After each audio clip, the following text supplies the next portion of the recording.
Operation Strong Safety. From week 1 to week 3, apprehensions have dropped 36%, from more than 6,600 per week to 4,200 per week in that area of operation.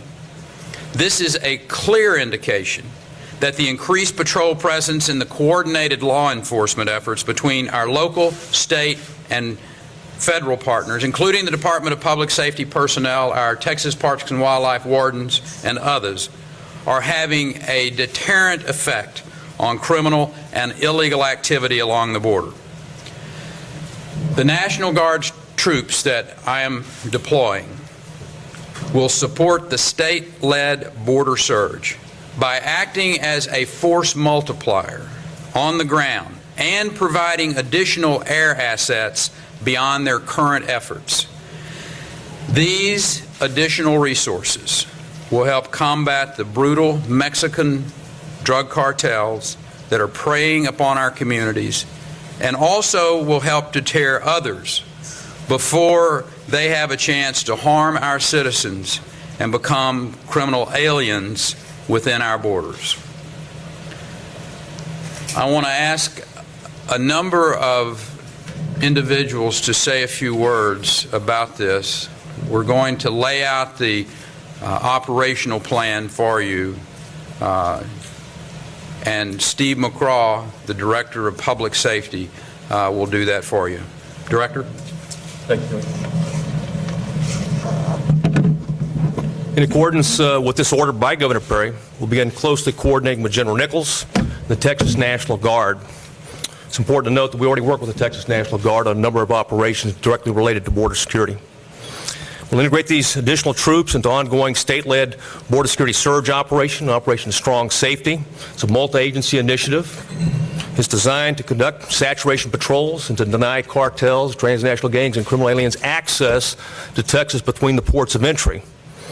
At the direction of the Governor, Lieutenant Governor, and Speaker, last month, the Department of Public Safety increased the number of troopers, agents, and Texas Rangers along the border to conduct sustained 24/7 operations on the ground, on the river, and above the river. Time and again, the state has proven that when we boost our patrol presence and coordinate around-the-clock efforts with our law enforcement partners on the border, we can substantially obstruct the ability of Mexican cartels and other criminal elements to exploit the remote stretches of border in that area of operation. Therefore, the Governor was ordered to deploy the Texas National Guard in direct support of these state efforts led by the Department of Public Safety in close coordination with our local partners. It's important to mention our local law enforcement partners. Also important to mention the Border Patrol and the great job that they do. But our efforts to enhance our ability to deter, detect criminal activity occurring along the border.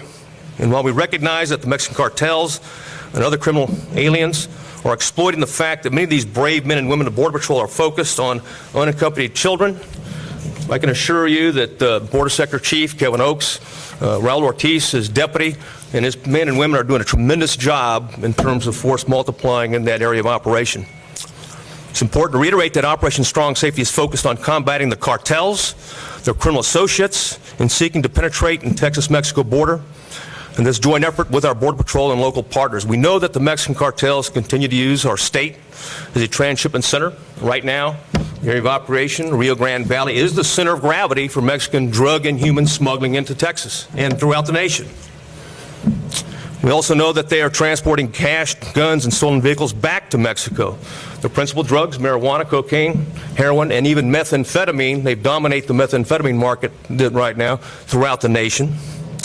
They also commit a variety of crimes. And these crimes are heinous in Texas, including homicides, contract killings. We had 43 to date, sexual assault, kidnappings, and extortions. In fact, other crimes that occur is home invasions. We've had 122 home invasions. We've had extortions of undocumented aliens, over 3,005 victims that we can document in the last 2 years. 74 human stash houses, 92 drug stash houses in the area of operation, 340 felony pursuits, and also 337 bailouts. And you don't know what that is. It puts illegal aliens at high risk when they go to our ranchers' land and bail out and leave them in their jeopardy. We also know that these same thugs are using terror tactics in Mexico. They've adopted a terrorism strategy de facto, murdering Mexican police, military officials, priests, politicians, journalists, and tens of thousands of Mexican citizens, torturing and decapitating their victims and other imaginable acts just to make money. These ruthless and relentless enemies are threats to the national security of the United States and Mexico. The enemy of Mexico is the enemy of ours.